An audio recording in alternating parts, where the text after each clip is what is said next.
이 시간에는 마리아의 노래라는 제목으로 말씀 준비합니다. 오늘 말씀에서 마리아는 하나님을 체험합니다. 구원이라고 하는 것은 하나님 체험으로부터 오는 것이죠. 구원은 그렇기 때문에 우리가 하나님께 도달하는 노력에 의해서 오는 것이 아니라 하나님이 우리를 구원하시는 그 주권적 역사, 그 역사를 통해서 우리는 구원을 체험하게 된다는 것입니다. 그러면 우리 인간에게 필요한 것은 무엇이냐? 그 하나님의 주권적 체험의 역사가 왔을 때 내가 누구인지를 깨닫고 그것을 고백하는 것이죠. 그러니까 어떤 사람에게는, 그러니까 모든 사람에게 구원 체험에 하나님의 손길은 있습니다. 어떤 특별한 사람에게만 있는 것이 아니라 볼지어다 내가 문 밖에 서서 두드리노니 누구든지 그 문을 열면 내가 그에게로 들어가 그와 더불어 먹고 그와 함께 마신다. 그 말씀을 하시지 않습니까? 그와 마찬가지로 누구에게든지 하나님의 구원 체험을 위한 하나님의 그 은혜는 온다는 것이죠. 그러나 인간이 내가 누구인가, 내가 구원이 필요한 사람인가, 그것을 인식하는 것이 사실은 굉장히 또 어려운 일입니다. 내가 하나님의 구원이 왔을 때 그 구원을 내가 필요로 한 자인가, 내가 구원 받아야 할 대상인가. 수많은 사람들은 그 하나님의 구원의 손길이 왔을 때 나는 구원 받을 필요가 없는, 그 하나님의 구원의 손길이 필요 없는 그런 사람으로 자기 자신을 평가하는 경우가 많이 있다는 거죠. 그것이 바로 오늘 말씀에서 교만한 자를 바로 하나님께서 흩으신다 라고 말씀하고 있는 것입니다. 그렇다고 한다면 하나님을 체험한다라고 하는 것은 무엇인가? 우리가 너무나 하나님 체험에 대해서 어떤 신비로운 경험 또는 엄청난 이적을 경험하는 것이라고 생각할 수 있는데, 물론 그러한 방식으로도 경험될 수 있지만 성경이 우리에게 말씀하시는 하나님 체험의 본질이라고 하는 것은 하나님을 만나는 것입니다. 하나님을 만나는 것입니다. 그 만남의 방식이 여러 방식일 수는 있습니다. 하지만 중요한 것은 그 하나님을 만나는 체험을 통해서 우리는 두 가지 사실을 깨닫게 되는데, 첫 번째 사실은 하나님이 살아계시다라고 합니다. 그것을 하나님 체험을 통해서 깨닫게 됩니다. 그리고 그 두 번째는 그 하나님이 나를 사랑하신다. 그리고 이제 시간이 지나면 깨닫게 되는 것은 그 나를 사랑하시고 지금 나와 함께 하시는 그 살아계신 하나님이 이 세상을 창조하시고 이 세상보다 크다라고 하는 사실을 조금씩 깨달아 간다는 것입니다. 이와 같은 그 하나님 체험은 일회적으로 끝나는 것은 아닙니다. 이 하나님 체험은 지속적으로 일어나는 사건입니다. 지속적으로 일어나는 사건. 근데 구약에서는 일회적인 사건으로 사람들이 생각해버림으로 말미암아서 그 신앙이 금방 식어져 버렸죠. 그러나 신약에 와서는 어떻게 합니까? 그 사건이 우리 안에 임재하시는 임마누엘의 사건으로 오심으로 말미암아 그 하나님 체험의 사건이 일회적으로 끝나는 것이 아니라 우리의 삶과 함께 하시며 동행하시는 지속적인 사건으로 우리에게 임하게 된 줄로 믿습니다.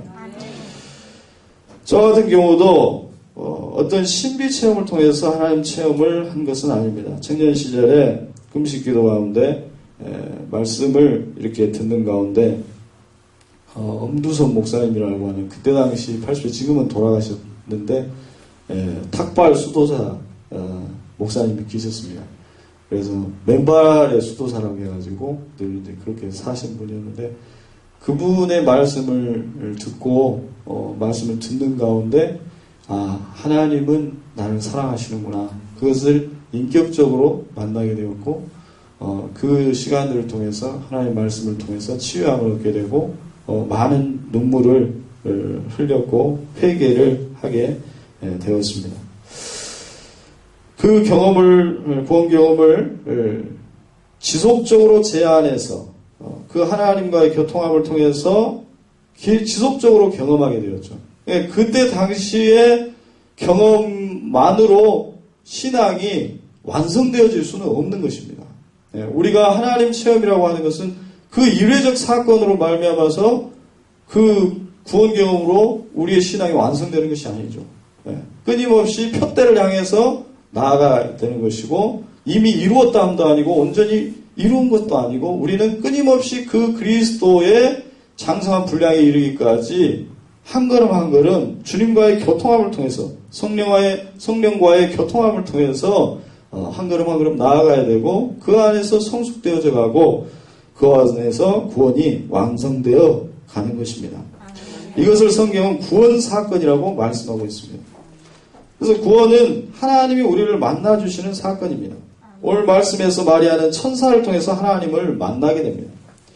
마리아는 어떤 사람이었습니까? 나사렛이라고 하는 시골 마을, 그때 당시에 고을이라고 지명조차도 알려지지 않은 사실상 그런 작은 마을에서 사는 그러한 여인이었습니다. 그래서 요셉이라고 하는 사람을 만나서 약혼한 상태였습니다. 그런데 어느 날 하나님께서 마리아에게 나타나신 것이죠. 30절 말씀에 보면 마리아여 두려워하지 말라 무서워하지 말라 너가 하나님께 은혜를 입었느니라 보라 내가 잉태하여 아들을 낳으리니 그 이름을 예수라 하라 그가 큰 자가 되고 지극히 높으신 이의 아들이라 일컬어질 것이요 쭉 보면은 영원히 야곱의 집으로 왕으로 다스리실 것이며 그 나라가 무궁하리라 라고 하는 놀라운 말씀을 마리아에게 주시는 것입니다. 그래서 마리아는 당황해서 묻습니다. 나는 남자를 알지 못합니다.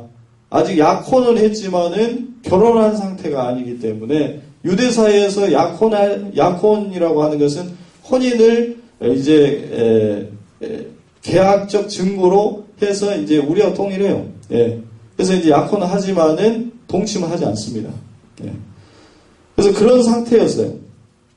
근데 어떻게 합니까? 하니까 대저 하나님의 모든 말씀은 능하지 못하심이 없느니라 이렇게 말씀하신 거죠.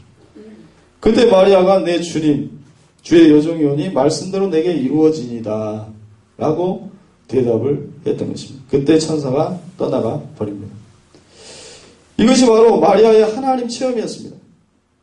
그 체험을 통해서 마리아는 기쁨을 감출 수가 없게 돼요. 어떻게 나 같은 사람에게 하나님이 찾아오시지?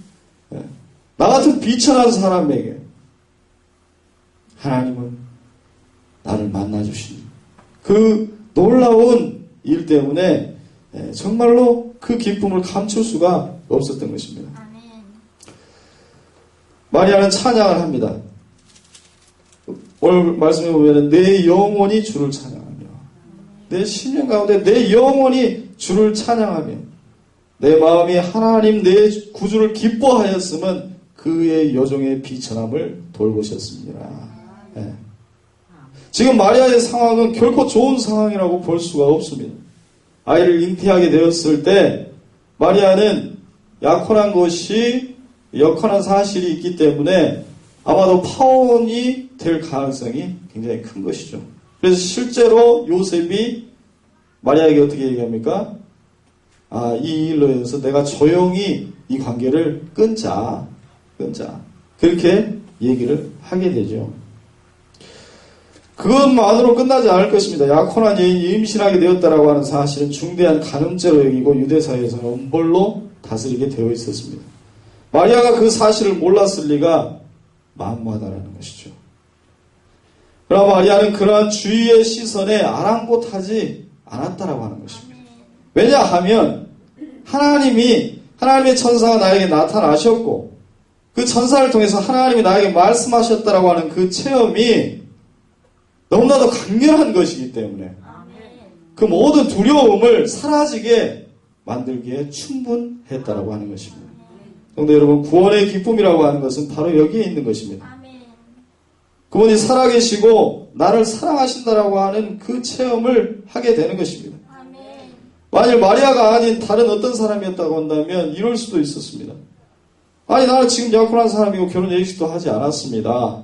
그런 일이 일어나면 나는 파혼을 당할 것이고 나는 돌에 맞아 죽을 것입니다. 그런 일이 나에게 무슨 복된 일이 되겠습니까? 나에게 그 얘기는 아무런 의미도 없는 얘기입니다. 라고 하면서 하나님을 거부했을 수도 있습니다. 그것은 어떻게 보면 굉장히 이성적인 판단이었을 것입니다.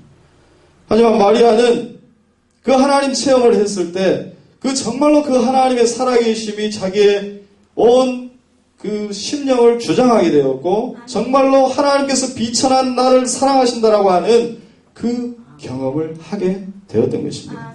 그래서 마리아는 그 모든 두려움이 사라지게 되었고 오히려 그 심령 안에 기쁨이 넘쳐나게 되었던 것입니다. 하나님 체험이 가져다 주는 것은 바로 환경에 대한 두려움 그리고 미래에 대한 두려움을 사라지게 해준다는 것입니다. 제가 이번에 그 지하철 2호선 공로라 때문에 제가 이제 화순 리조트에 가가지고 이렇게 하나님 은혜를 주셔가지고 제가 대표 질의를 2번이나 했어요. 예, 대표 질의를 2번이나 하고 아마 TV 어딘가에 한 번쯤 나왔을 것인데 아무튼 이렇게 하면서 왜 잘난 사람들이 이렇게 많이 있는데 왜 나 같은 사람 불러다가 이렇게 하실까 그런 생각도 하면서 좀 내 처지를 한번 생각해 봤어요. 제 처지가 결코 세상 사람들 봤을 때 별로 어떻게 보면 부러워할 처지가 아니잖아요. 개척교회 목사하고 그런 상황이지 않습니까?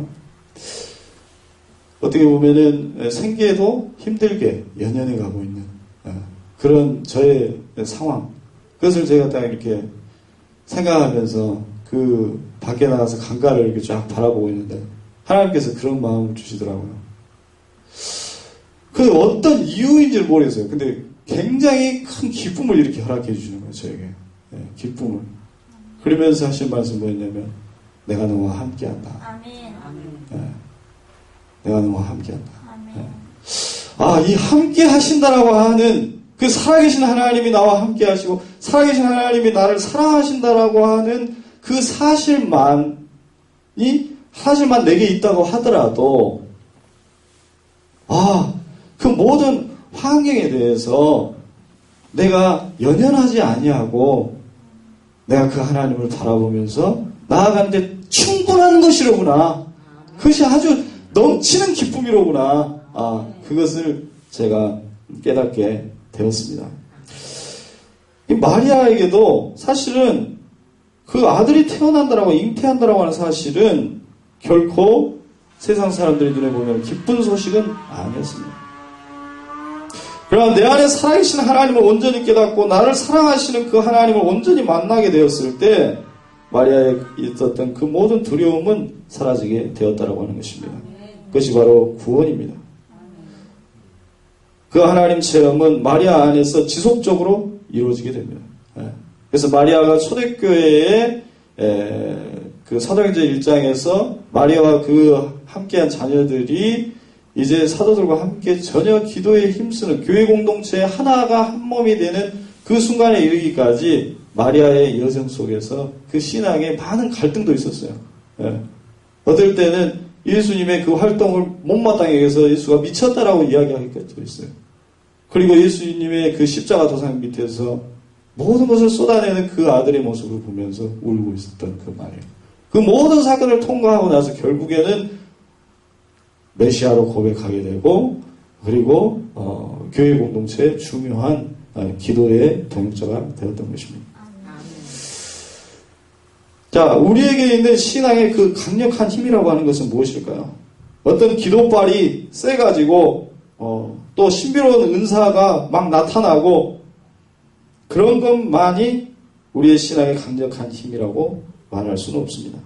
내 안에 하나님과 매일매일 대화하는 그 신앙, 그 하나님의 살아계심과 사랑 안에서 기뻐하는 것, 어쩌면 그것이 우리의 신앙의 근간을 이루는 가장 강력한 힘이 될 것입니다.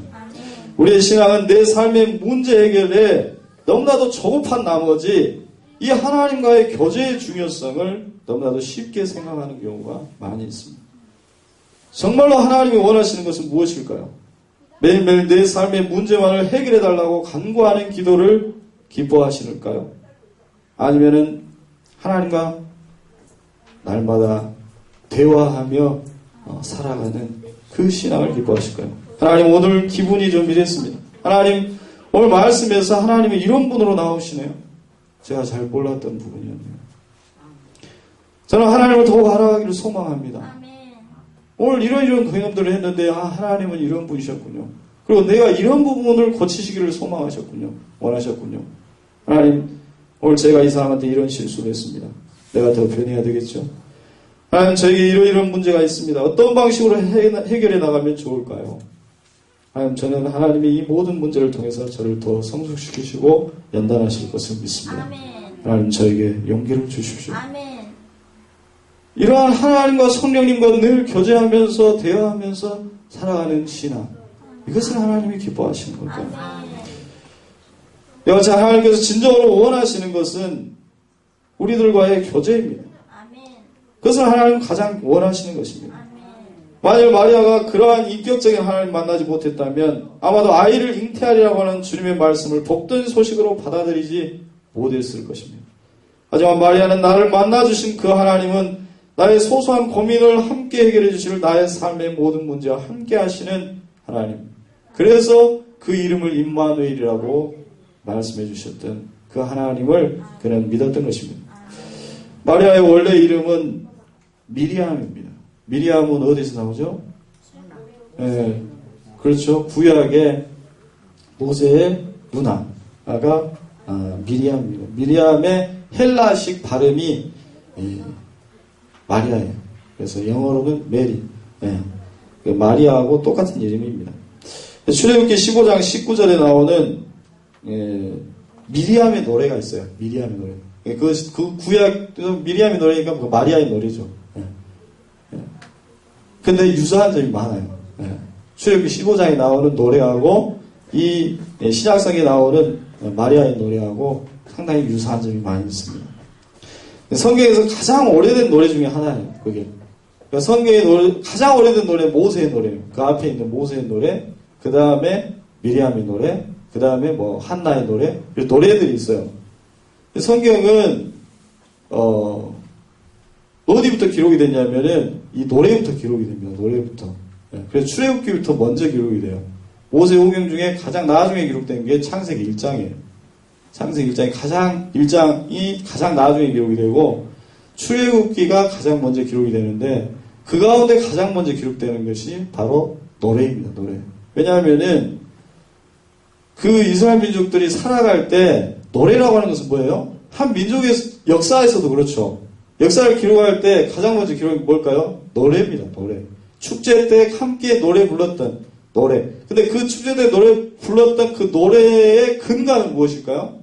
어떤 체험이죠. 체험입니다. 그러니까 이 노래의 체험, 출애굽의 체험, 바로의 병거를 뒤엎으시면서 물속에 쳐 넣어버리시고 우리 같은 비천한 노예들을 구하시기 위해서 하나님이 나타나시고 역사하셨던 그 하나님 체험, 그것을 노래하지 않을 수 없었던 거예요. 이스라엘 민족. 노래하지 않을 수 없어요. 그래서 출애굽기에 이렇게 고백합니다. 너희는 여호와를 찬송하라. 그는 높고 영화로우시며 말과 그 탄자를 바다에 던지셨음이로다. 모세의 노래도 동일합니다. 여호와는 나의 힘이시여 노래시여 나의 구원이시로다. 그는 나의 하나님이시니 내가 그를 찬송할 것이요 내 아버지의 하나님이시니 내가 그를 높이리로다. 그래서 단지 예배 예식을 위해서 만들어진 찬송이 아니었어요. 예배 예식을 위해서 만들어진 형식적인 찬송이 아니었습니다.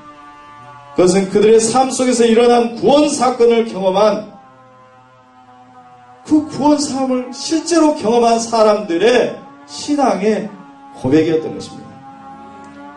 여러분의 신앙의 시작도 아마 그와 같았을 것입니다. 마치 나를 삼키려고 쫓아오는 애굽의 군대들이 들이닥치고 환경이 나를 집어삼키려고 나를 덮치려고 하는 상황에서 바다를 가르시고 그 말과 말탄자들을 바다에 던지우시는 그 하나님 경험. 그 하나님 경험. 그것이 바로 여러분의 신앙의 아마 시작점이었을 것입니다. 그것이 바로 구원 체험인 것입니다. 절대적인 주권적인 구원 역사를 경험하는 것입니다. 내 손을 잡아 이끄시며 생명의 길로 인도하시는 하나님의 절대적인 사랑, 아가페적인 사랑을 거부할 수 없는 사랑을 우리는 경험하는 것입니다. 그 출애굽 사건이 바로 오늘날 신약에 와서는 십자가 사건으로 나타나고 그 십자가 사건 안에서 완성되어지는 것입니다. 그러므로 십자가 사건은 하나님의 우리를 구원하시는 완성적이고 총체적이고 온전하신 하나님의 사랑의 구원 행위이신 것입니다. 하나님 우리에게 모든 것을 쏟아부으신 것입니다. 그것으로부터 시작하는 것입니다. 성경은 그 체험으로부터 시작하고 있다고 하는 것입니다. 십자가는 우리에게 헌신을 요구하시는 것이 아니에요. 율법을 지키라고 요구하시는 것이 아닙니다. 십자가는 우리를 향하신 주님의 사랑의 모든 것이었다. 전적인 구원 사건, 모든 것을 쏟아부으시며 우리를 사랑하시는 그 하나님의 사랑의 전적인 구원의 사건을 우리에게 보여주시는 것입니다. 십자가는 본래 기독교의 상징이 아니었습니다. 기독교의 원래 상징은 1세기의 기독교인들의 기독교 상징은 뭐였냐면 익투스였어요. 익투스가 뭔지 아십니까? 익투스. 예, 물고기. 예. 권사님 많은 걸 아시네요. 예. 어디 신학교 나오신 것도 아닌데. 예. 물고기 그 자동차 뒤에다가 이렇게 붙이는 거. 예. 물고기 뭐야. 예. 그의 안에 헬라어가 써있죠. 익투스라고 써있어요. 헬라어로 익투스는 물고기를 의미합니다. 근데 이거 익투스라고 하는 단어에 한 철자 한 철자당 사실은 문장을 담고 있어요. 문장에 하나의 그 서두 철자를 이렇게 합해서 익투스라고 이야기를 하죠. 그래서 이에수스 크리스토스 데오스 휘오스 소테르 그 앞 글자를 따서 익투스라고 이야기하는데 그 말의 뜻은 예수 그리스도는 하나님의 아들이시고 나의 구세주이십니다. 그 사도 베드로가 고백했던 주는 그리스도시요 주는 나의 구원자시요 살아계신 하나님의 아들이십니다. 그 고백 위에 교회를 세우셨다. 이렇게 말씀하시죠. 그래서 초대교회 당시에는 로마의 핍박이 너무 심했기 때문에 카타콤이라고 하는 지하 동굴 속에서 바로 신앙생활을 한 그런 시기가 있었어요. 물론 모든 시기에 카타콤에서 한 것은 아니지만은 일정한 시기에는 핍박이 심했을 때는 굴로 들어갔습니다. 그래서 그 유네스코에서도 그 선정이 돼 있죠.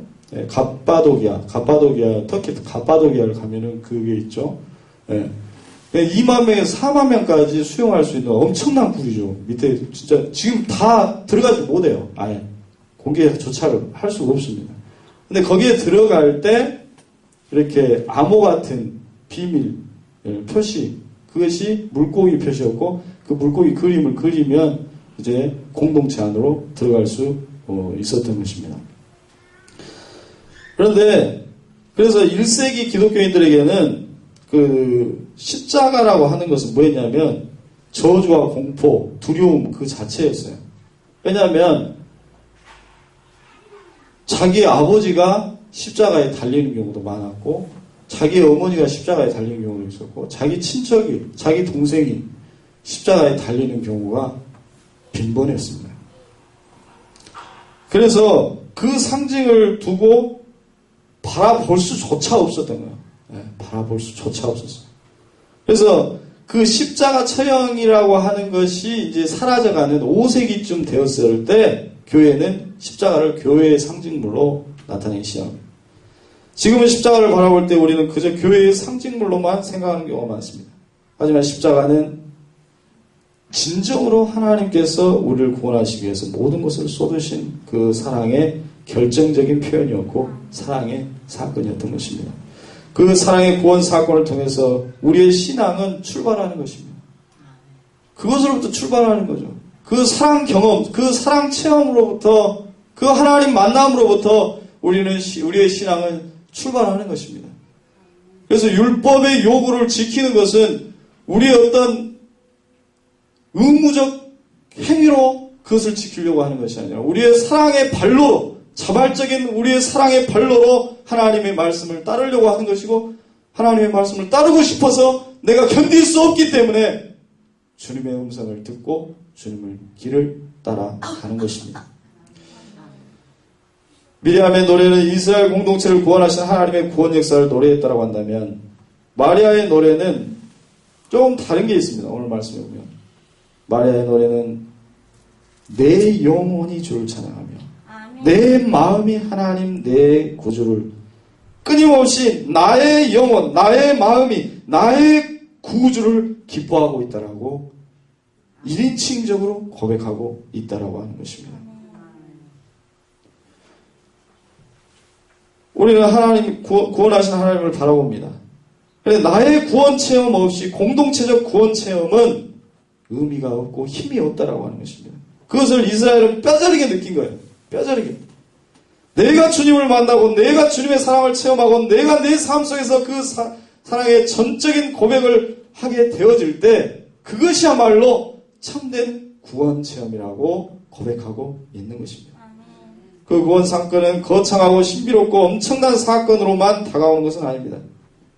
요한계시록 3장에 나의 마음의 문 밖에서 서서 기다리시며 문을 두드리시는 예수님의 사랑의 노크를 듣고 그 문을 열어드리는 것, 주님을 내 마음 가운데 받아들이는 사건, 인격적으로 내 안에 오셔서 나와 함께 하시며 내 안에 아기 예수로 잉태하시는 그 사건, 그것이 바로 구원 체험의 사건인 것입니다. 오늘 말씀 28절에 그에게 들어가 라고 말씀하고 있죠. 28절 처음에 그에게 들어가 이르되 라고 말씀하고 있습니다. 그러니까 마리아에게 들어가 이르되 라고 하는 거죠. 볼지어다 내가 문 밖에 서서 두려니 누구든지 내 음성을 듣고 문을 열면 내가 그에게로 들어가. 그거하고 동일한 말씀입니다. 내가 그에게로 들어가. 그와 더불어 먹고 그는 나로 더불어 먹으리라. 아멘. 주님은 우리에게로 들어와 우리와 더불어 먹고 우리와 함께 마시기를 원하시는 것입니다. 그것이 정말로 우리 주님이 원하시는 구원의 역사인 것입니다.